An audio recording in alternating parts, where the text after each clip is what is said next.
Assalamualaikum warahmatullahi wabarakatuh. Waalaikumsalam warahmatullahi wabarakatuh. Ila hadratin Nabil Mustafa Rasulullah sallallahu alaihi wasallam wa ala alihi wa ashabihi wa dzurriyyatil kiram wa ila Al-Fatihah.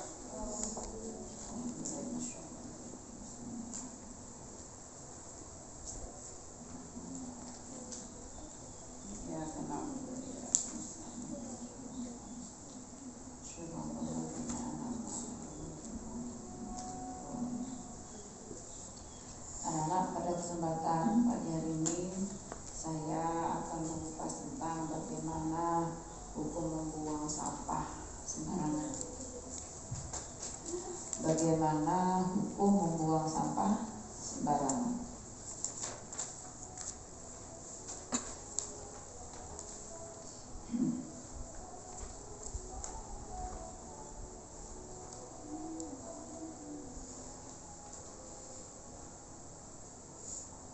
Menurut Imam Suyuti ada 5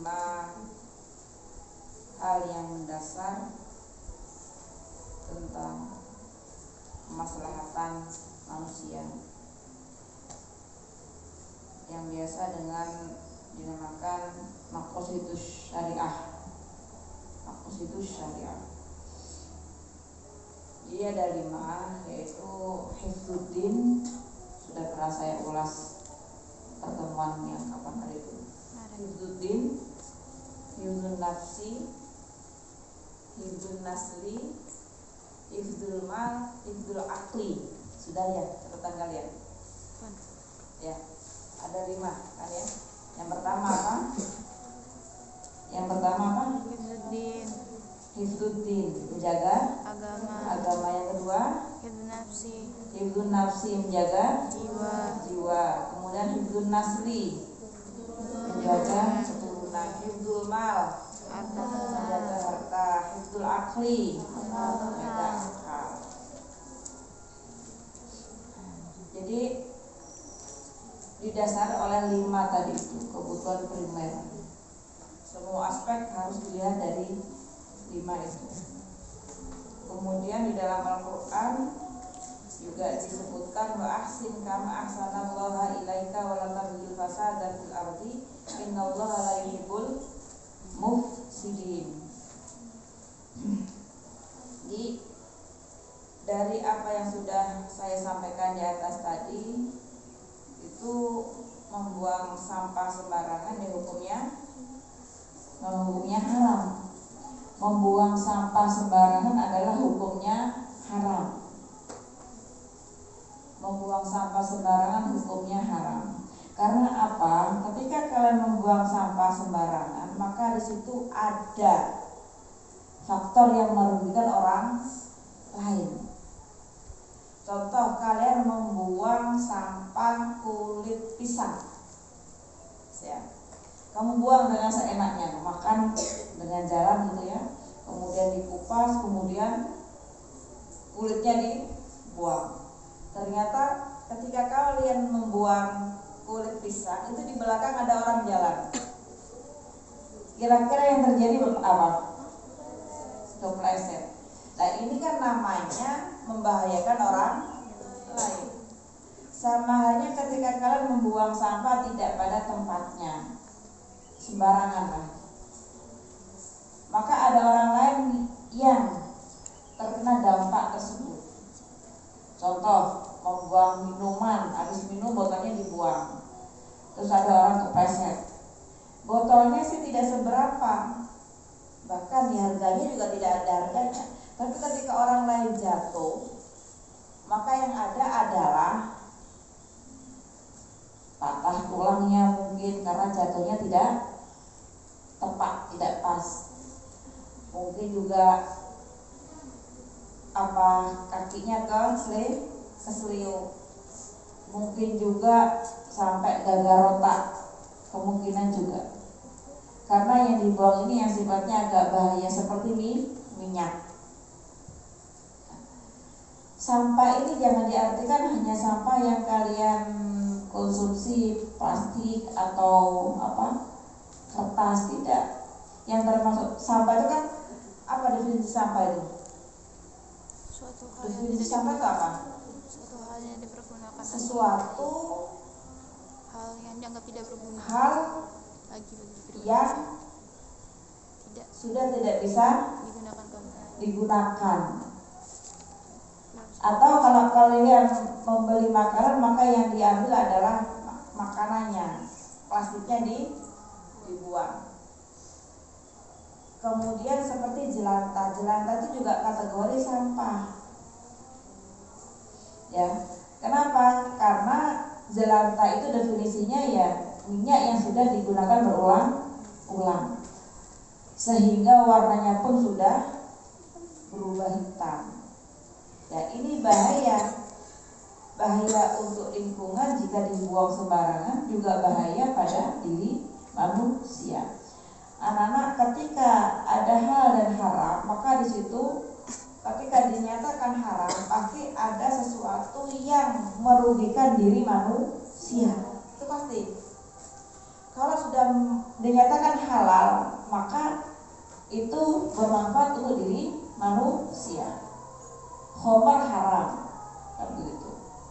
Teh halal, contohnya. Kemudian membuang sampah sembarangan haram. Nah, berarti apa? Ketika dinyatakan haram, ini berdampak negatif pada kehidupan manusia.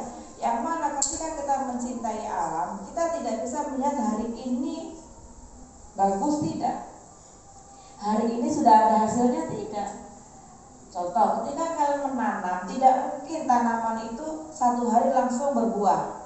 Mungkin tidak? Tidak lama. Jadi kalau orang pegiat lingkungan itu memang tidak dirasa. Lama saya kotak-kotak sampah. Dia tidak tahu bahwasanya pekerjaan yang dikerjakan oleh temannya itu berdampak luar biasa kepada kehidupan manusia. Jangka panjang, bukan hari ini. Sama dengan sampah jelantah itu berbahaya, baik ditinjau dari segi lingkungan ataupun ditinjau dari segi kesehatan. Lingkungan, contoh, ketika kalian membuang jelantah itu di selokan, maka pada waktu yang cukup lama, bukan hari ini, entah itu berapa tahun lagi, maka akan nyumpeti, ya kan?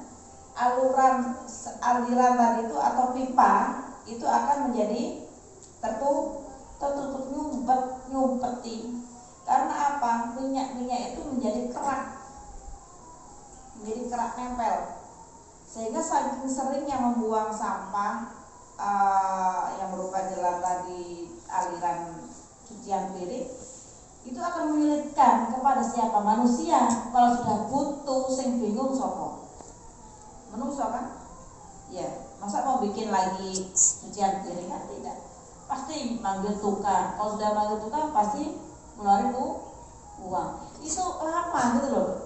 Jadi tidak hari ini kamu buang jelantah, hari ini butuh nikah. Itu lingkungan tuh begitu. Samanya manfaatnya juga sama. Nah, ketika dibuang di bumi, di tanah, itu pun tanahnya sudah tidak menjadi tanah yang subur. Coba krokot yang di depan kamarmu itu, ya, kuaan jelantah peluru. Paling pirang-pirang minggu kas itu almarhum. Apalagi jelantahnya panas. Lah memang pecinta lingkungan ini kadang orang lihat itu ngapain ya yang di uplok kok sampah lah, yang inilah.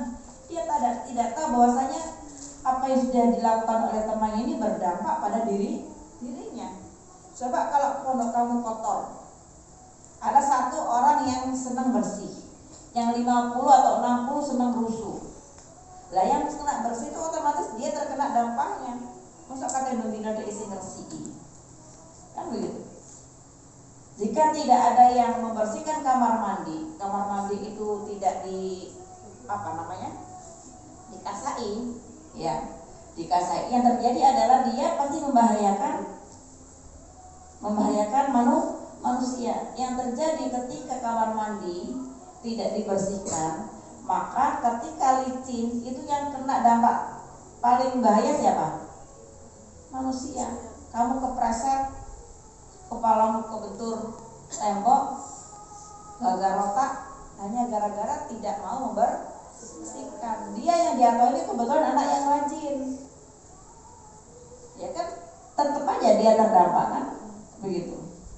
Nah ini anak-anak ketika para ulama, Nahdlatul Ulama ini di Cipasung waktu itu ya, muktamar di Cipayung ya, di Cipayung itu membuat kesepakatan bahwasanya membuang sampah sembarangan ini adalah berhukum haram. Kenapa? Karena bisa membahayakan orang lain.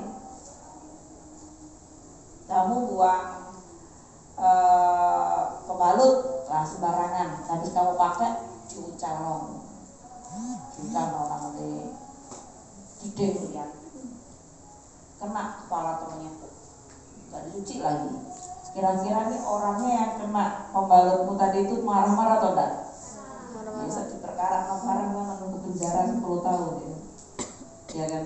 Ya jadi hal-hal sepele tapi dia mempunyai makna yang sangat luar biasa. Nah, padahal apa namanya terkait dengan bersih ini susah, ngangel. Saya kemarin masuk di halaman tempatmu ini, pikir mampu kecut-kecut iki apa ya? Paling nek ngorake wis iku buntu kae. Sudah tidak ada rasa bau gak enak. Saya masuk tuh, mampu kecut iki pasti ya sampah. Saya lihat ada tempat sampah saya sebutnya hijau itu, ya. Di situ ada airnya dan di situ nggak tahu ada apanya. Akhirnya kan saya tendang. Kayaknya ini sampai di bagian mati pancet ini jenenge tempat sampah yang ini kan apa bahaya? Padahal dia sebetulnya nggak tahu itu dalamnya apa, sepele sih mungkin ya. Tapi karena beberapa hari dia sudah tercampur dengan air, keluarlah aroma nggak enak. Padahal itu juga di depan gerbangmu. Terus orang sing sama. Berarti kan apa yang sudah saya ajarkan ke kalian itu belum menjadi sebuah ilmu. Ini jadi ilmu itu insting itu metu right? Dan siapapun itu ketika masuk gerbang itu kok gak enak ya, nanti buanglah begitu. Tidak kemudian aku gak melok-melok kok, iku duduk tekku kok, aku gak roh. Itu gak bisa begitu. Jangan dibilang ketika kita merawat lingkungan itu tidak berdampak positif pada diri kita, tidak. Tetap ada jariah di situ. Karena apa? Ketika lingkungan itu kotor dan semari, maka yang ada adalah penghuni di situ itu yang kena penyakitnya. Jangan-jangan nanti saya juga terkena imbasnya. Jadi harus itulah, nah. Lingkungan itu harus peka. Saya peka. Oh ini tidak baik, oh ini baik. Kalau kamu nunggu, alah paling yo cucu aku bah, ya kafe mulu ya. Ya wes. Kemudian ketika kita membuang sampah sembarangan, sebetulnya pemerintah berhak tidak sih untuk mengatur? Berhak. Pemerintah berhak enggak sih menghukum? Berhak. Ya? Berhak tidak pemerintah menghukum orang yang membuang sampah sembarangan? Berhak.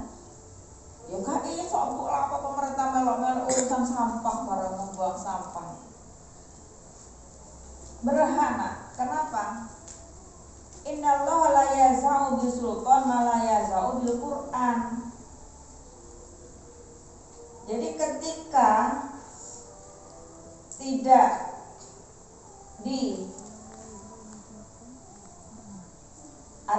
ketika tidak ada dalam Al-Qur'an dan hadis ya, maka seruan moral itu negara melalui penguasanya dapat melakukan sanksi kepada pelakunya.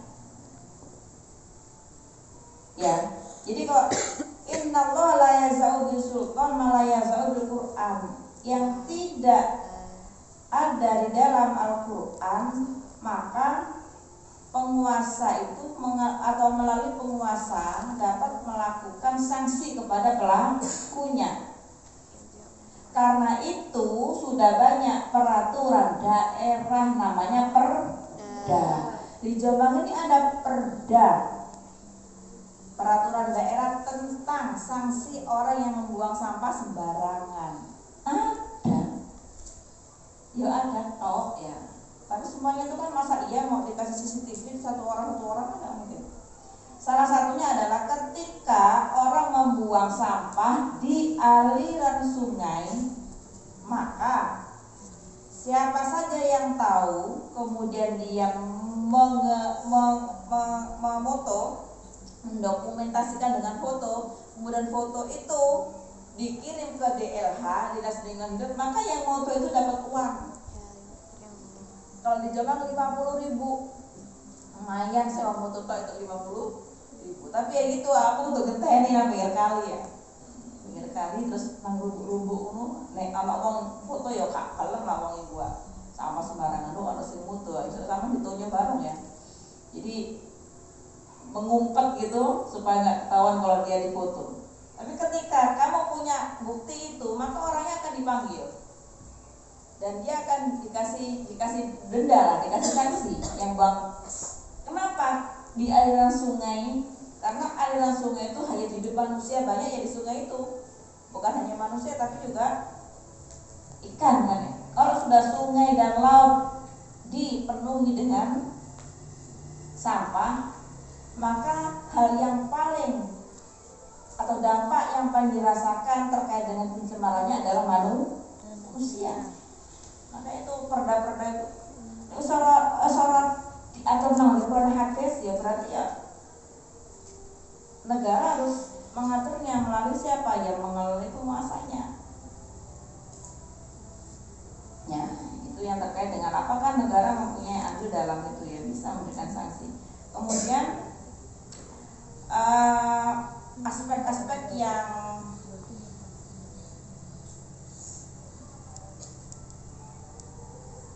terkait dengan sampah itu ya banyak. Innallaha nadzifun yuhibbun nadza wa nadzifu afniyatakum, itu salah satu hadis. Jadi Allah itu senang, Allah itu indah, Allah itu bersih. Yang mencintai kebersihan, maka bersihkanlah halaman-halaman rumah kalian.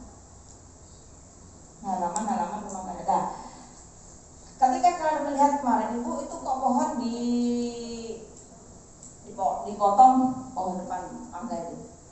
Karena apa? Kalau musim hujan seperti ini, tetap yang diutamakan adalah keselamatan. Tidak dipotong dari bawah, tidak, tapi diperonggol supaya ketika kena hujan, air hujan dia kan akan semi, ya, ngerti semi. Sama halnya ketika kalian pulang kemarin yang 4 bulan, itu depan kamarmu itu gondol-dol, jambu gondol karo. Aku sama ini ya, ibu kok gondol depan tuh dipotong karena memang banyak uletnya waktu itu. Uletnya nggak ada manusia yang itu mungkin ya, setiap uletnya banyak sampai entek bodongnya, akhirnya diparamparasi. Nah, tapi sekarang kan tumbuhnya bagus. Jadi motonya bukan dari bawah. Nah, ini diperonggol, dibagusin, dirapiin gitu. Nah, seperti itu. Sehingga apa? Yang kita kerjakan untuk mencintai lingkungan ini tidak kemudian terus pokoknya hutan belantara yoga loh. Diruwusi kabeh atau tanaman-tanaman tumbuh-tumbuhan itu dibiarkan liar, ya tidak, tetap dirawat. Kalau nggak gitu kan orang nggak mau masuk rumahmu. Ini kebun, tahu mau kok kebun sampai ya an-nadzafa jamil, Allah jamil itu kan ya indah. Indah itu yang seperti apa sih? Jadi nggak kayak terus omah dibiarkan kayak hutan begitu, tidak dirawat ya tidak begitu. Nanti kalau diingat tindakan ini oksigen harus dibanyakin. Ya, berarti cara mulu omahmu ya. Menakutkan seperti itu. Nah, ini anak-anak yang Ibu sampaikan terkait dengan apa hukum membuang sampah sembarangan. Ketika kalian sudah tahu ini, maka kalian harus mengamalkan. Jangan membuang sampah sembarangan. Hukumnya haram. Kenapa haram? Karena di situ merugikan orang lain.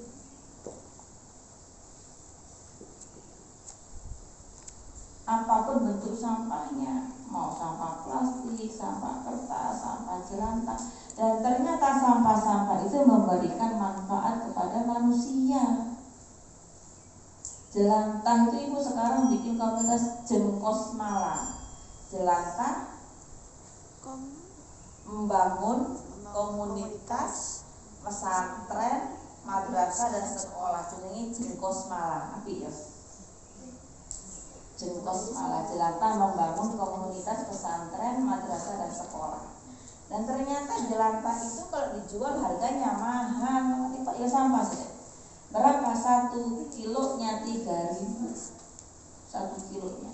Nah karena itu saya membuat gerakan wali murid yang sambang kudu bawa jelantah sodakoh. Ini yang saya tahu ya, itu kemarin Naza bawa jelantah. Yang lain sudah belum?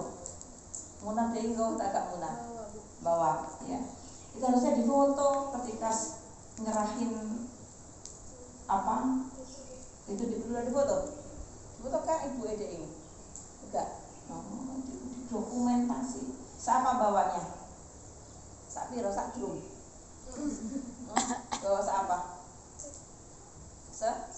sebotol nak botol sak meni dok botol sak meni ki botol apa jenenge iki minyak wangi aku meni ki yakul minyak es pokan sing cilik sak meni ta sak iro sak liter ibu sak tonggo-tonggone ora nah saya ibu pondok tonggone kok oleh buat. Nah ketika gerakan ini kita lakukan 1 kilo minyak jelantah itu